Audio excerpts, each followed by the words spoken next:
Bello. We are Minions, and you are here with SCAD Radio More Than Music. This is Raine. and Sarah, and you are watching Or listening to Room Tone with Sara and Raine, the film and TV majors who talk about film and TV. Welcome to episode 2 of the Halloween special. We're all dressed up in our costumes. Raine, what are you this year? I'm a minion.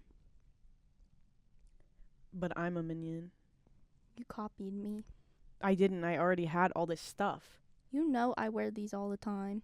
You would. Aww. What? My gosh. Well. Got my ass again. Well. Third try. Tonight. Today, because it is the middle of the afternoon. Well, yes. Today we will be discussing zombies, witches, ghosts, and losers, perhaps the scariest of them all. This is one of our favorite films, Paranorman by ParaNorman. Who's Paranorma? His sister? Who is she? But ParaNorman by Laika Studios. If you don't know anything about Paranorman, allow me to educate you. Norman is misunderstood. He sees dead people. Is that the right movie? Close enough. Okay. So Norman sees dead people, and when the town becomes haunted by its past, Norman must lead like this unlikely group in saving Blythe Hollow. But this film is more than just about zombies, ghosts, and witches. It's a lot more about how misunderstanding leads to fear. It's written by Chris Butler and then directed by Chris Butler in tandem with Sam Fell, and again, produced by Laika Studios. Yeah, it becomes more relevant as time goes on. I am going to lock in and take these off. Okay, so the intro of this movie is really brilliant. We thought the aspect ratio of our TV was wrong. It's not. It's just the beginning of the movie. But we start off with a woman who is running from a zombie, and from the moment she appears on the screen, she is definitely over-sexualized. Of course. And the zombie is walking really slow, and she could totally get away from him, but she has to pretend she can't. Absolutely. And my favorite part is when she bends over for no reason. Yeah. It's just like this total parody. It's hilarious. It's really funny. And then she stops to scream when the zombie, finds her. And she screams for a solid 10 seconds? 15? Not sure. But while she's screaming, a boom mic appears in the frame, and she kind of keeps screaming and pushes the boom mic out. I think that was so funny. Hilarious. And this is stop motion, by the way. Yes, this is all stop motion animation. Crazy. Yeah, so that's hilarious. They literally crafted a little boom mic just to hit her in the head with. Yeah, I want to see that. I want it. I want it. Give me that. It's like a toothpick. Yeah, it's this big. Yeah. We eventually reveal that this is a movie that Norman is watching with his grandmother, who is sitting on the couch. And Norman gets up to go talk to his parents, and he tells his parents, Grandma told me that you need to turn the heat up. And his parents are like, Norman, we understand you were close with your grandmother, but you really need to get over it. She's been dead for a while now. Ooh. Very smart way to reveal it, because initially I don't think you can really tell she's a ghost. No. So very, very wonderful intro, and I love how the dad's fixing a light bulb and he falls. I'm pretty sure it's hilarious. Hilarious. So yeah, one of the ghosts that Norman sees on a regular basis is his late grandmother, and I think this plot device is a really beautiful way to kind of talk about grief. Mm-hmm. Norman loses connection with the world around him because he spends his time interacting with ghosts, with things that aren't there, you know?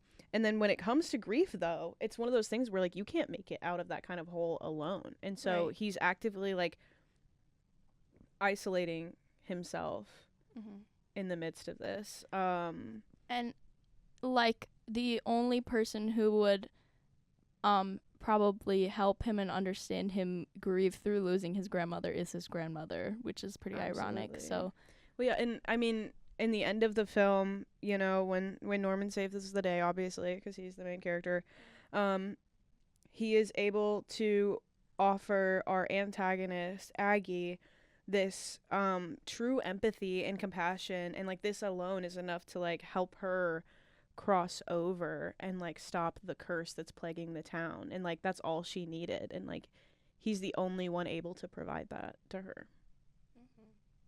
It's really deep. He's a good guy. Good kid. Love him. Love you, Norman. Yeah. I'd be friends with him. Well, I am Neil, so.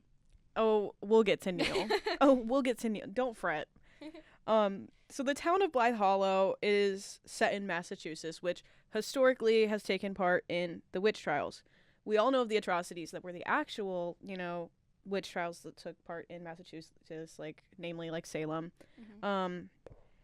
where women were murdered due to like baseless rumors or personal grudges.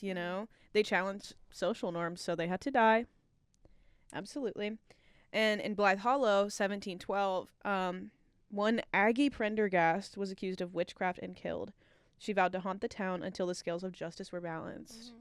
And she is a witch, to be fair, but she was not hurting anybody. And she was with 12. Her powers. Yeah, she was just playing.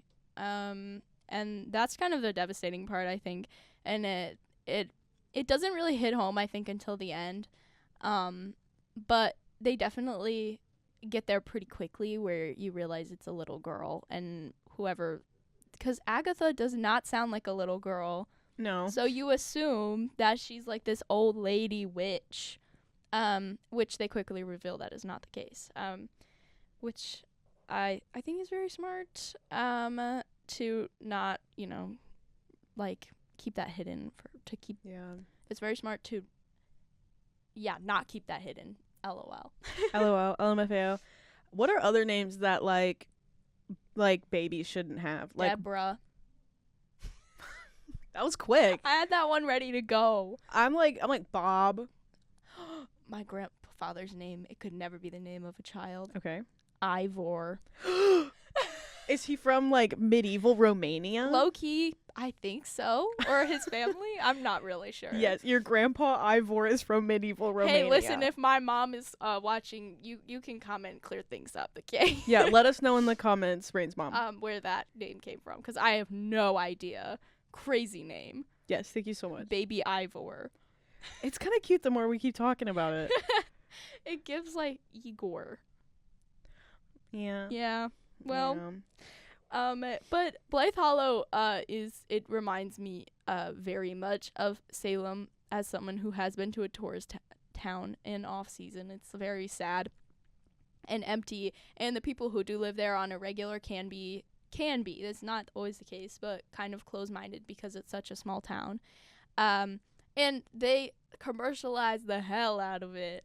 Oh yeah, they have a hot dog place even, I think, named like something witchy. I have no idea what it was, but they've totally like made this like gimmick out of their participation in the witch trials, like as if it's like funny. They're coping with like how actually like effed up the history is, They've like totally like mythologized the entire history of the town.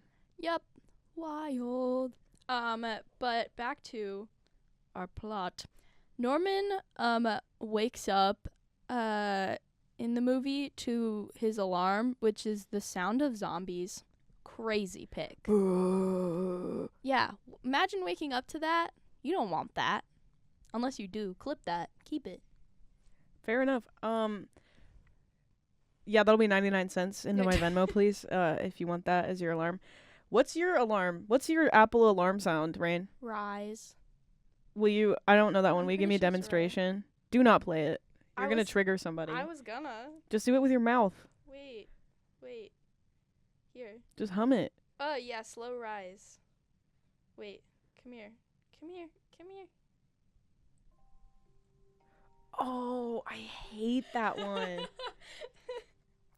one.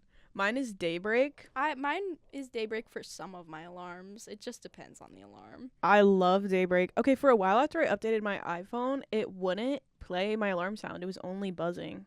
And I was like lucky that I got up for class. Jeez. I mean, the buzzing does usually wake me up. Me too, because I'm like a light sleeper. Yeah. But that's risky. Yeah, mine used to be Playtime, which was actually wild because it was just like Yeah. Mm-hmm. Right. No, seriously, like who wants to wake up to that? Or I like don't know. the like the World War II like bunker alarm sound. The Oh my god, that one's really bad. I mean, I had some pretty bad alarms though. For a while, I think mine was like Escape. That song. If you like pina. No way. Yeah, for a long time, and then I hated that song really bad. And also, it used to be Issues by Julia Michaels. I got Yeah. issues. I did not have good music taste at all. Clearly, because you had to buy those on iTunes. Yeah. Shout out to Rosie. Thanks for helping me fix my music taste before I inevitably started unironically listening to like AJR or something. Thank you, Rosie. I was from on my all of way. us. I was on my way. No, fair enough. No, fair enough. So Norman's ability to see the dead kind of allows him to receive Aggie's message. But again, nobody believes him. Nobody believes anything he has to say, and they're tired of his antics, and they start to demonize him. They call him crazy. They say he's a freak. Mm-hmm. And I did kind of fall into this trap that the movie low-key creates and then kind of reverses. But where it's like, I think I even wrote it down and then deleted it because I was ashamed I even thought it. But I was like, your uniqueness isn't acceptable until it's valuable to people. No, that's good. Which you is should write that crazy. down. I did, and then I deleted it because I was like, Write it wait, back down. but golden rule, like, you know, you should love everyone even if they hate your uniqueness. Right. But yeah, and also I want to talk about towards the end, there's this crazy move, especially for stop motion, where Norman is talking to Aggie, and he is yelling at her, and she's like, no, you can't make me do that, whatever. And then he keeps talking to her, whatever. And then we hear like a whoosh, and then we kind of like travel in this like kind of like flying motion, like as if we're like a fly, into Norman's ear. And then she whispers in his ear, you can't make me go to sleep. Scary, first of all. Second of all, doing that in stop motion. Oh my god. What are we talking about? How many days did that take you? I don't want to know, to be honest. That's what's really scary. Yeah. I think the one that took the longest, the scene that took the longest was outside the town hall because that was the most characters. Oh, I believe it. Yeah. Yeah. But yeah, crazy feat for stop motion and very cool sound design. Very cool idea to have her voice kind of travel through the air with us and then into Norman's ear. Right. But yeah. Yeah. Back to my thing. Back to me. Back to me and what I was saying. No, that was great. But I do think it's like a real issue, like kind of the way we demonize outspoken young people. Like in our actual, contemporary society, like young people who address like the misdeeds of the past or present are often like they're demonized. Think of like people in our generation, like Malala or like Greta Thunberg, or like a little bit before our time there was like the Satanic Panic, where like, my God, yes, like punk teens who dressed alternatively and had the audacity to like have political opinions, they were demonized. It's like, well, you must be controlled by Satan, because why else would you want to pierce your eyebrow? True. True. And on a completely unrelated note, I keep skipping around because I want to. Okay, I can't stop you. The theater teacher, who I believe is biblically accurate. I don't know who was in charge of designing that character, but they've been there. They've been taught by that teacher, and I love it. What she's literally like, I'm pretty sure wearing like a muumuu a lot of the time. Me.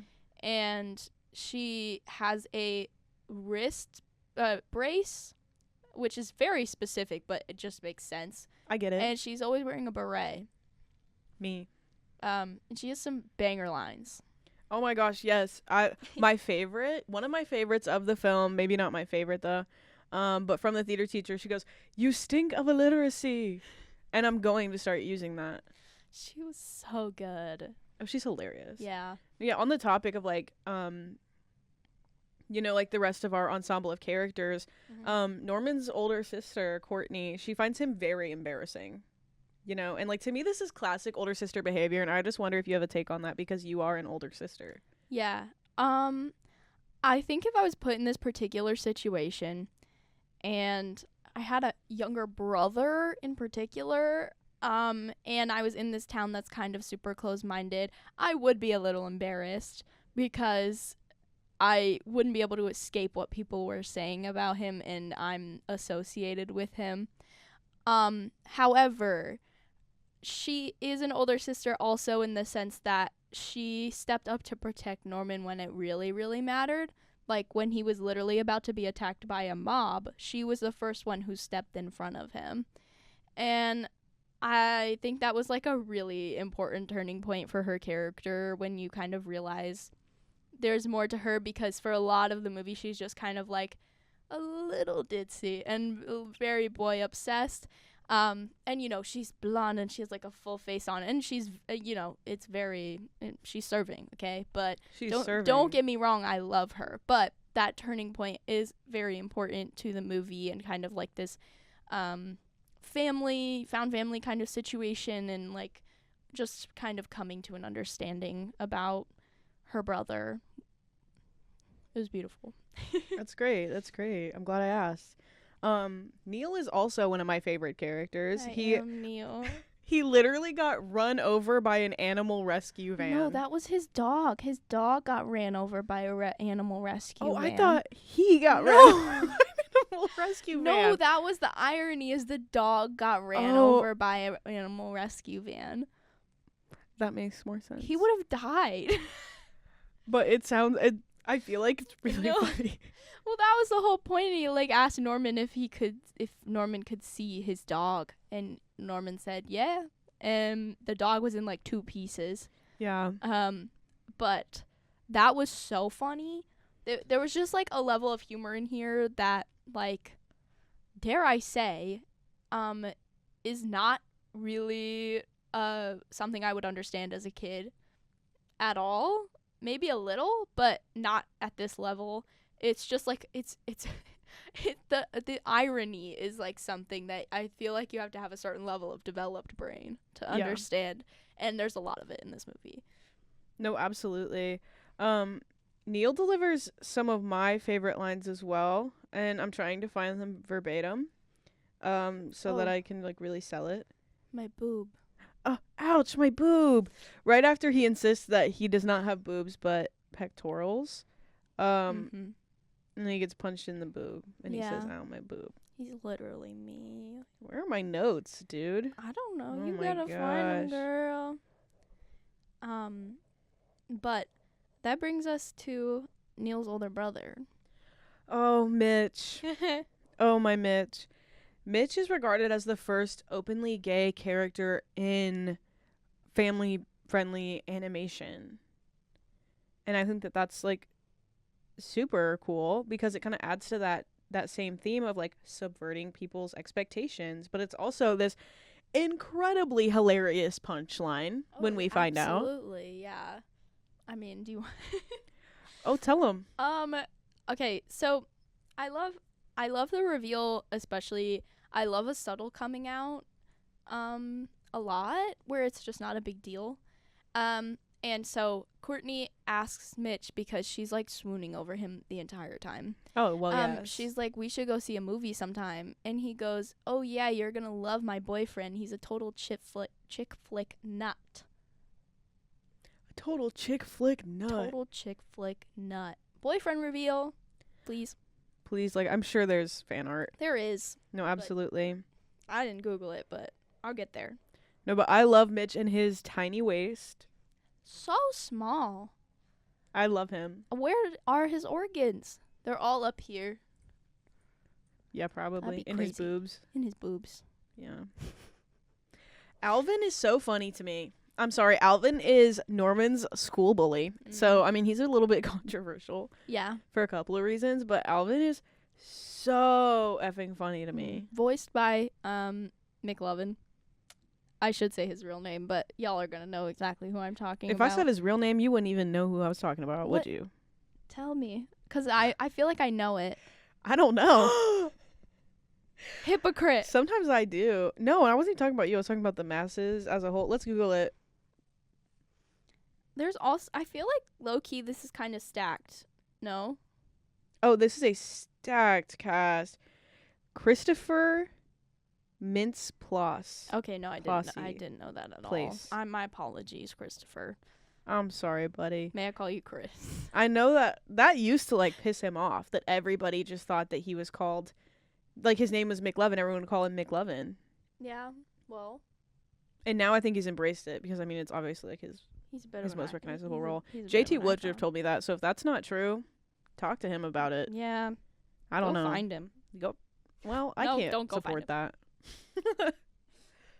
So with stop motion animation in general, and also animation, everything it just feels more personal, and personal? Hey, purposeful, also personal, but purposeful because you have to create this from scratch. Right. Like every single detail is thought about because there has to be some sort of thought put into it because you made it from nothing. So there's all these little details in the movie that are really funny or just like kind of mind-blowing that they even bothered, which I think Laika Studios kind of like low-key known for. Oh yeah. Incredible detail. Oh yeah. But just like one of my favorites is in the uncle's house. The creepy uncle's house. He has a book that Norman kind of walks by and like the camera has in the foreground and it says how to not be a creep. I need a copy of that. I think that funny. Like, come on. I'm a creep. And I've seen similar stuff like this where if you just like pause it on like something super like you're like, wait, they probably didn't like, you pause it on like a book page and you're like, they probably didn't like write all of that. And they do. What? An example that I can think of is a Gravity Falls episode because I'm kind of a nerd about Gravity Falls. We should talk about Gravity Falls. Maybe. I'm very much obsessed with Gravity Falls, but I did pause it on the episode International Treasure. Yeah, I know all the episodes by name. I don't want to hear it. Dork. International Treasure. I paused it. There's like this all these files, these like classified files, and there is writing in the classified files, and I was like, it would be crazy if they actually wrote real words, and they did. And like one of them was like, it's like a Santa Claus-ocracy in the United States or whatever. And it became really meta when it was like, I stay up too late writing jokes for cartoons, and it was in the file. Interesting. Crazy. But like there's just this level because you have to think about all that stuff because it has to be there. And if people are going to look at it, you might as well put a little gumption into it. I don't know. Gumption. Yeah. Love it. There were 31,000 facial parts 3D printed.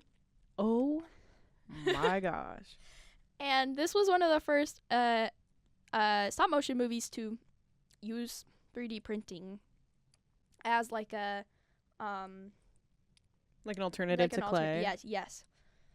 Also, all the costumes were hand sewn for this. I didn't know that. Wild. I suppose they'd have to be. They're really small. You could get them at Brandy Melville. Some PA still has nerve issues in their fingertips from helping out with that. Absolutely. I hope y'all were union. Yeah. Because the town hall archive sequence, it had over 20,000 miniature books, 5,000 paper items, paperwork, maps, whatever, and 400 hand-folded file boxes. Are you kidding? I wish I was. Y'all are kind of crazy. I did think I wanted to go into this profession when I was younger, and then I kind of learned how you have to have a little bit of a scrollos. Just a little. Oh yeah, I can imagining the paper cuts that went into how many file boxes was that? 400. Oh my gosh. Oh my just gosh. like I don't know. But overall, back to death. Right. We This all get movie there has a eventually. lot of it.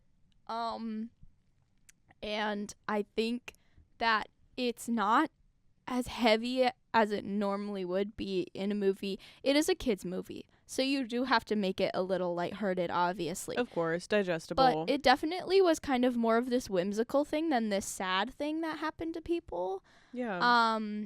And I think that's wonderful to put in a kids movie, first of all, because you should have a healthy relationship with death, because it does happen to everyone. But I would say no one really does, because that's scary.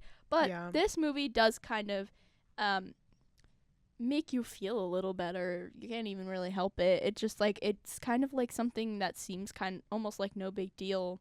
It doesn't seem super lonely or scary. It's just something that happens. Well, and it's actually kind of funny. Like, Yeah. when Norman's uncle Uncle dies. Fester.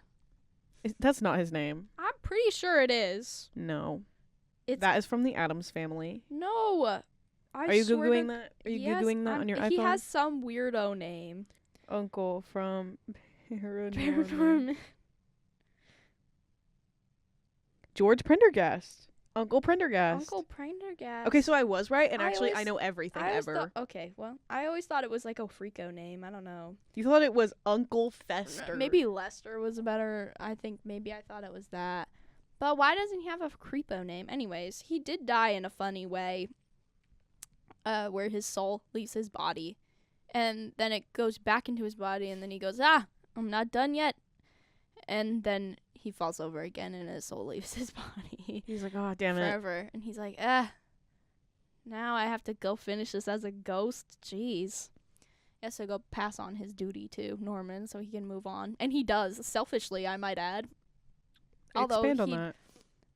Well, he's his uncle, and I understand he had to pass on the responsibility because he's a Yeah. ghost now, and he can't do that. Of course. But also, he did not give him a lot of information before he passed it on.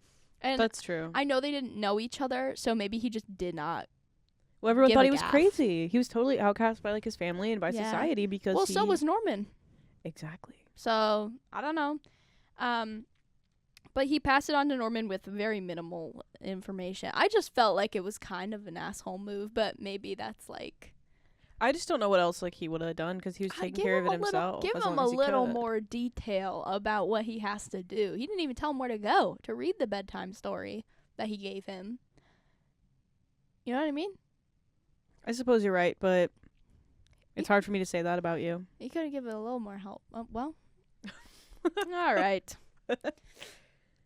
Okay, so I do want to talk about this like mob mentality issue with the town folks because I think it's again a very real like issue in our society now. It's like this constant you're either with me or against me like Mhm. mentality that gets in the way of solving any issue at all, frankly. I mean, yeah, it's. I don't want to get conspiracy theorist, but Oh? it is a strategy to divide people so that they don't come together to make changes. Well, yeah, absolutely. It's totally taken advantage of by those who don't want change. And like in my research, I found this really great analysis of the film by Alan French, and so I'm just gonna quote him directly because I literally don't think I could say it any better than he already did. He says, "We do not heal as we turn away from the truth, and instead we are doomed to repeat the mistakes that haunt us. As movements throughout our country continue to ignore the dark sins of our past, they simply delay our day of reckoning." Well, Gooped and gagged. Yup. can't elaborate too much on that without getting depressed. So Or canceled. or canceled. Yeah, like for a kid's Halloween movie, like it's so well written. It's hilarious and it's clever, but it's also just like extremely poignant and like has this like astounding level of emotional intelligence. Yeah, and again they had this message in the end of treating people with like kindness no matter what they do to you. And I do think I needed that reminder because I was starting to fall into that trap of like, why would you forgive these people? It's really hard. And I think that that's something definitely important to put in a kid's movie is like kind of grappling with forgiveness in order to find closure, even if it's something that you are having a hard time grappling with and it just affected you so deeply. Wild thing to put in a kid's movie, but good thing I think. I don't think I think I would have needed another 100 years maybe to at least forgive them. I'm not gonna lie. Especially because at the end, Aggie says to Norman, they're kind of like in this like beautiful field and like they're talking to each other about what happened to her. And she says, I just want my mommy. Oh. And I think that's where it really punches you in the gut that these are 12-year-olds. Because I think you forget that with a lot of things, even with like Stranger Things, like we talked about the other day, right. The Hunger Games, all of those kind of things where like big things happen to little kids and that forces them to kind of grow up until they have this moment where you realize that they are 12 or 16 in the case of the Hunger Games or right. You know, still in Stranger Things, 12, and they're going through all of this stuff, and you don't realize how vulnerable it is until they're like, I just want my mom. And they got me. They got me good. Yeah. With that. No, it's heartbreaking. It is. Yeah. It really is. But necessary, I guess. I don't know. I mean, that might be most of what we have on ParaNorman today. It's been an extremely long week. I'm done beat to death by Film Fest. You know, happy Halloween. It's been club, another club. Bus, plane, cigarette, no another club. Sleep. But yeah, happy Film Fest, all those who celebrate. To all those who celebrate, and I am celebrating to a fault.